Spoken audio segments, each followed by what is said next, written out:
Do elevators dream when the doors close? Do they sleep between floors, remembering the people they've carried, or the ones they've taken? Strange thought, isn't it? But after everything that's happened, I've started wondering. What if elevators aren't just machines? What if they're passageways, and something else is riding them too? I'm not writing this for attention. I don't even know why I'm writing at all. Maybe I just need it out of me, like bleeding out poison. This story isn't something I want to carry anymore. Maybe, by putting it into words, I can leave some of it behind. So here it is. What happened to me? Word for word. It started ordinary, don't they all? I just landed a new job. Pay was solid, hours manageable, and after years of cramped apartments and Craigslist roommates, I could finally afford a place of my own. Something clean, modern, uncomplicated. Nova Tower looked like the future, 40 floors of steel, glass, and silence. No creaky pipes, no cigarette-stained walls, no nosy neighbors. Just polished marble, scentless air, and that eerie kind of cleanliness that feels surgical. They advertised their AI-run systems like a badge of honor.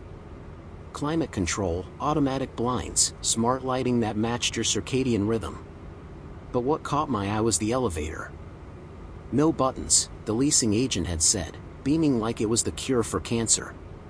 Just step in, and it'll detect your destination based on your movement patterns, facial recognition, and biometric signals. Sounded cool. Slick, efficient. I didn't think twice. But now, I'd give anything to unstep into that place. To unmeet that elevator. To unknow what I know. It was late. One of those wet, miserable Friday nights where the sky feels like it's trying to crush you. I was soaked to the bone, suit clinging, socks squishing in my shoes, a sheen of cold crawling down my spine.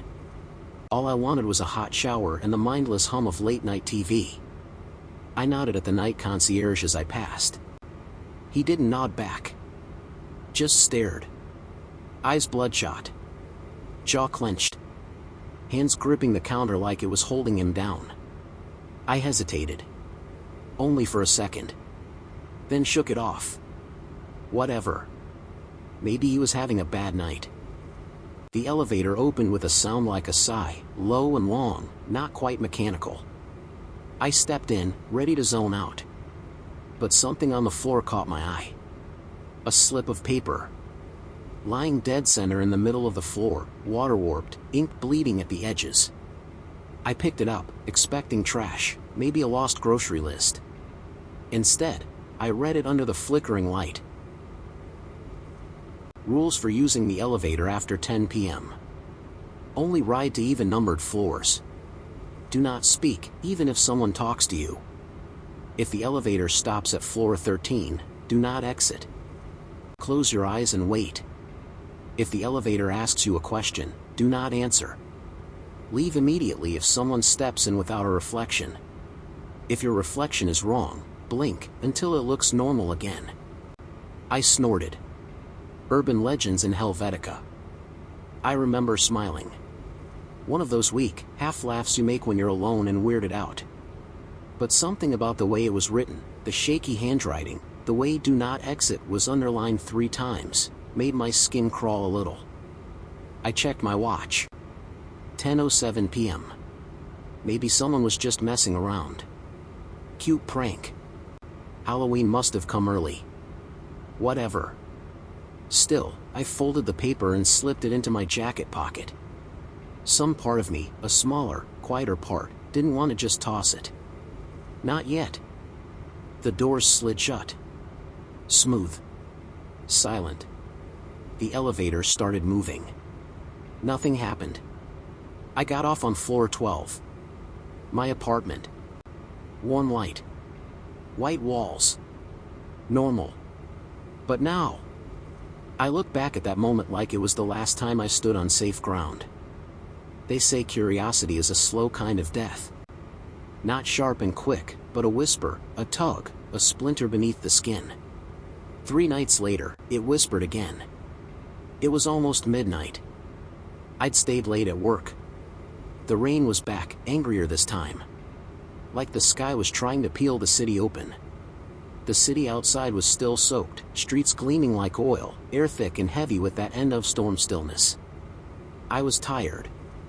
But also, curious. You know that feeling when you know something's a bad idea but your brain whispers, yeah, but what if? That's what happened. I stepped into the elevator. My apartment was on the 12th. But the thought crept in. What happens if I don't follow the rule? I said nothing out loud.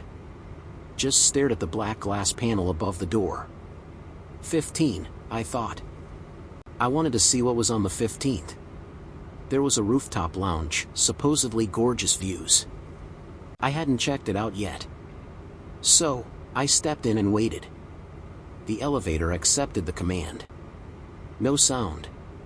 Just movement. It ascended like a ghost, no shudder, no gear sounds, just a rising emptiness in my stomach as the numbers ticked upward. 10. 12. 14. 15. The doors opened.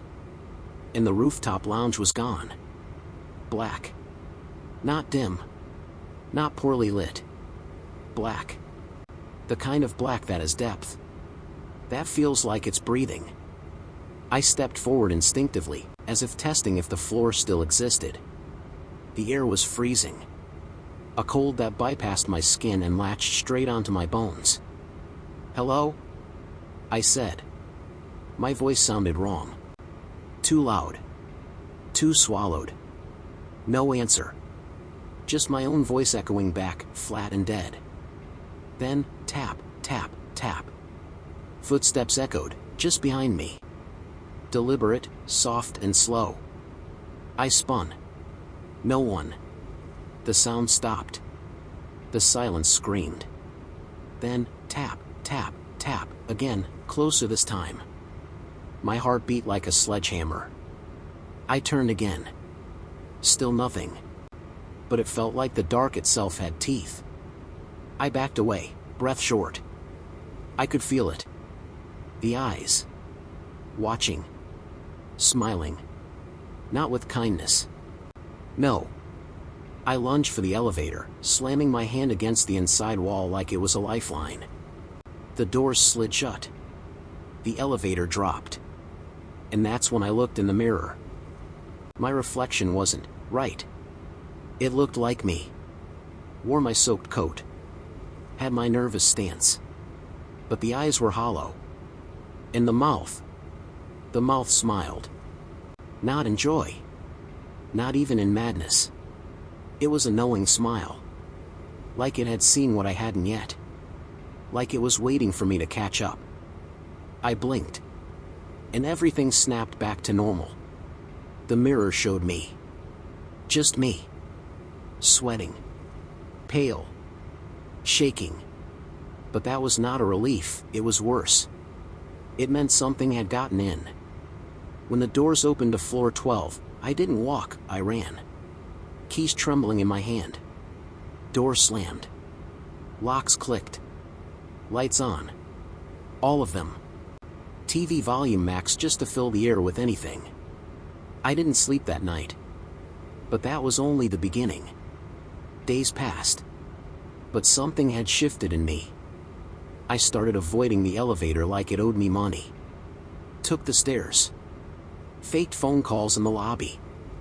Made excuses to stay out late or leave early, whatever it took to avoid those smooth, whisper-quiet doors. I tried to forget. Told myself I was sleep-deprived. Stressed. Seeing things. But I kept the note like it was a trapdoor warning. I didn't throw it away. I couldn't. Something in me knew it wasn't just paranoia. Because Nova Tower wasn't built for paranoia. It was built for compliance. And climbing 12 flights of stairs every day starts to wear on you in a way that seeps into your muscles and makes you careless. It was a Thursday night. Nearly 11 p.m.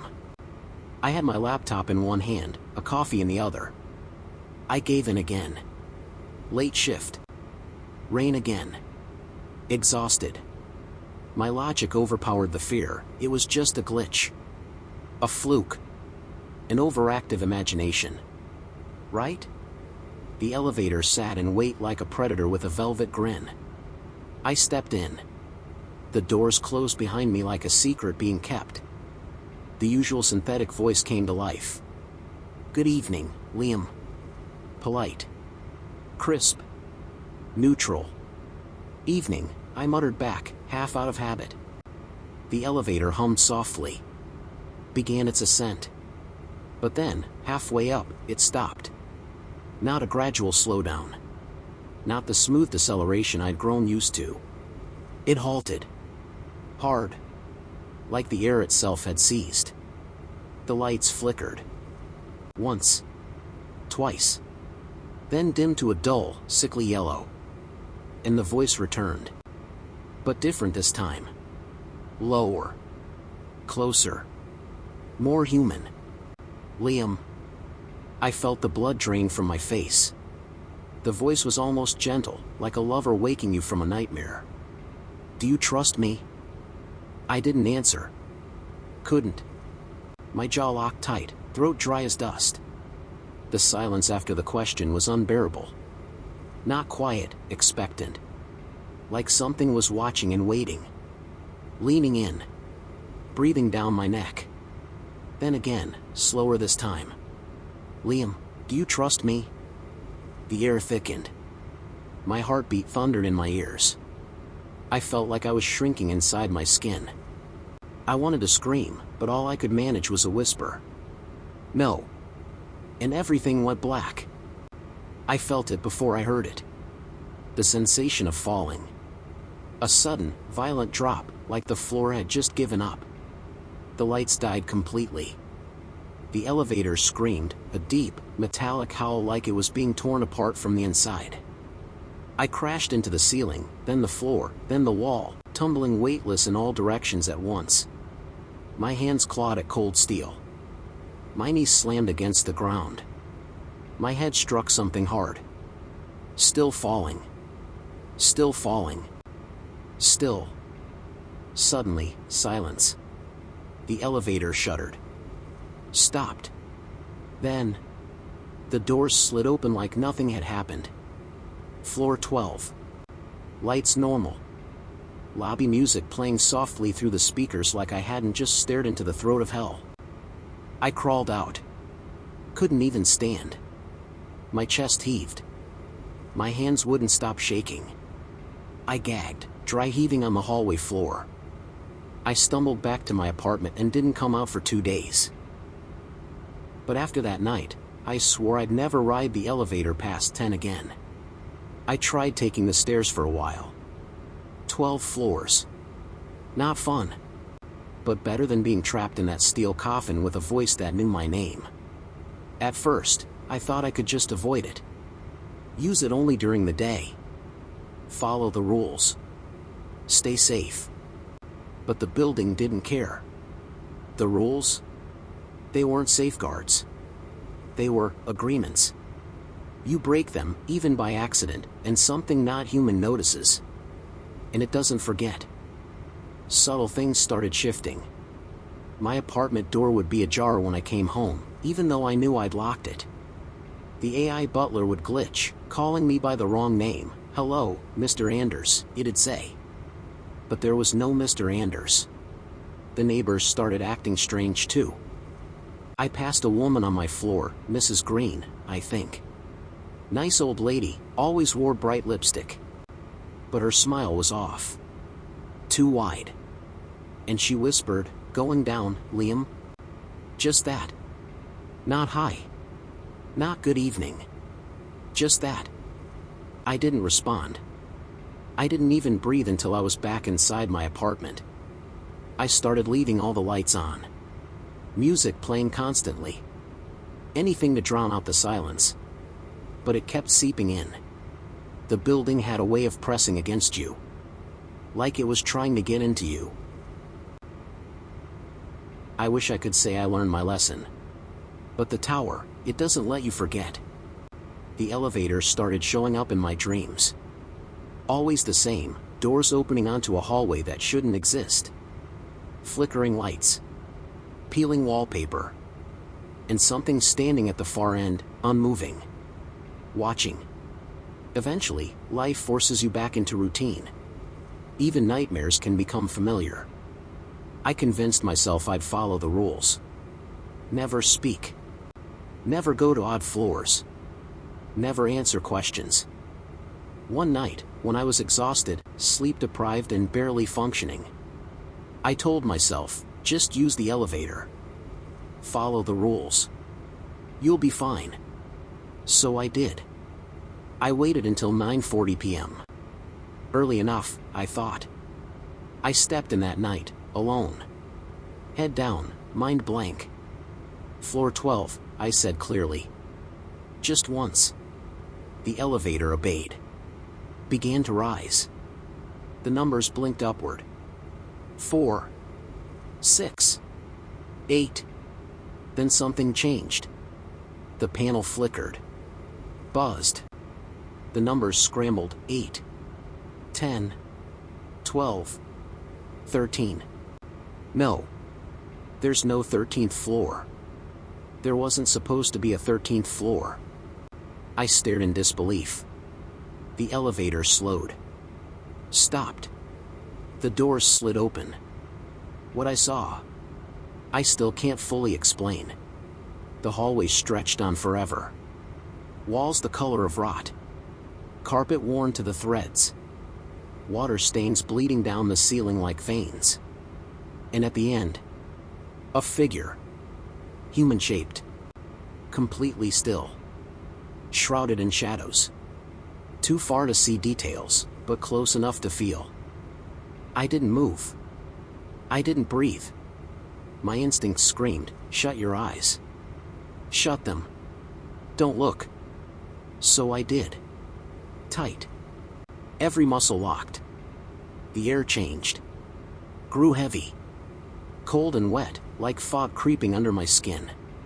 I whispered to myself, over and over. Close the doors. Please. Please close. The elevator groaned, like something ancient had to be convinced to move. It felt like an eternity. Finally. The doors sealed shut, nearly catching my sleeve. The elevator rose. My eyes snapped open. I didn't see the figure again. But I felt it. It's like the thing on floor 13 didn't just see me. It knew me. Suddenly, the elevator took me to floor 12, as if nothing had happened. But my apartment door was already open. And the lights inside? Already on. I couldn't go on like this. I stopped sleeping. Stopped eating. Lost 10 pounds in a week. My coworkers said I looked hollow. I quit making excuses and started making plans. Breaking the lease would cost me thousands. Didn't care. I just wanted out. I packed a bag. Grabbed the essentials. Left the rest. It was past midnight when I headed for the lobby. The hallways were too quiet. Even the air felt tense, like the whole building was holding its breath. I pressed the elevator call button with a shaking finger. Doors opened. Empty. I stepped in. As the doors began to close, a hand slipped in. The doors stopped. A man stepped inside. He was dressed too cleanly. Black suit, black tie, silver briefcase. No creases. No expression. He gave me a nod. Evening, he said. I nodded back, because what else do you do? But something was wrong. Deeply, instinctively wrong. The temperature dropped. A scent, coppery, like rust or old blood, drifted into the air. And then I glanced at the mirrored wall. He had no reflection. None. Just me. Standing alone. Even though he was 2 feet away. My mouth dried up. My chest caved inward. My feet wouldn't move. Then he turned his head slowly toward me. Smiled. Just slightly. Going down, he asked. Not a question. Not really. My body finally reacted. I launched myself through the doors just before they closed behind me. They shut with a finality I felt in my spine. I ran. Didn't stop until I burst out into the cold, wet air of the city. I didn't look back. I didn't go home. I didn't even stop moving until my legs gave out 3 blocks away, and I collapsed on a bench, soaked in rain, heart still galloping like it was trying to escape my ribcage. My phone buzzed in my pocket. A notification: Nova Tower, your elevator experience has been logged. I stared at the screen until the rain blurred the text. I powered the phone off. Never turned it back on again. The next day, I checked into a cheap hotel, curtains that didn't close right, sheets that smelled like burnt plastic, but at least there were stairs. Beautiful, terrible, lead-burning stairs. No elevators. I tried sleeping. Couldn't. Every time I closed my eyes, I saw that hallway. The one that shouldn't exist. The figure at the end. Waiting. I heard footsteps in the silence. Felt eyes in every reflection. The city noise became a background hum, and all I could focus on was not remembering. Didn't work. A week later, while drinking stale coffee and scrolling mindlessly through news apps, I saw the headline. Nova Tower residents report strange glitches in elevator system, temporary shutdown announced. They called it technical issues. Said some residents experienced floor misplacement, audio distortions, and in one vague sentence, non-physical presences. But no one used the word haunted. No one said possessed. No one mentioned people stepping in and not stepping out. Buried in the comments was a post from another resident. Did anyone else get that creepy note about rules after 10 p.m.? Someone replied. Yeah. Thought it was a prank. But my dog won't go near the elevator anymore. And another. What's on floor 13? The post was deleted less than an hour later. I still had the note. Crumpled. Damp. Stained at the edges like it had bled through the paper. I flattened it out on the desk of my hotel room, smoothing it with shaking hands. Read it again. Every rule made sense now. Every warning was earned. Every line wasn't about control, it was about survival. Only ride to even-numbered floors. Do not speak. Do not look. Do not answer. Leave if it has no reflection. It wasn't a game. It was a contract. And I'd broken it. That night, I had the dream again. But this time, I wasn't in the elevator. I was outside Nova Tower. Looking up. The windows glowed red, every single one. Not warm light. Not fire. Red. Like the building had blood instead of wiring. And from the top floor, something watched me. Not with eyes. With intent. Like it knew I was still alive. Like it wasn't finished. I woke up with tears on my face and the taste of metal in my mouth. I moved 3 times in 4 months. Changed phones. Changed jobs. Told no one. Cut off everyone from that part of my life. But it wasn't over. It never really is it? Because about a week ago, in a building I'd never been in before, I pressed the call button for the elevator. It arrived. Empty. I stepped in. It started rising. Then the voice came. Soft. Familiar. Good evening, Liam. I froze. My vision blurred. I hadn't told the building my name. I looked up. The display flickered. 12. 13. 13. 13. And I realized something. I never left. Not really. If you've listened this far, you've made a mistake. You've heard the rules. And the thing about the rules is, they're like bait. The moment you know they exist, the moment they live in your brain, the game begins. You might feel it already. That chill when you step into an elevator alone. That twitch when the lights flicker. That second glance in the mirror, just to make sure it's still you. It's watching now. The elevator. Not just in Nova Tower. Anywhere. So, listen. If you find a note in your building with strange rules on it, don't laugh. Don't test it.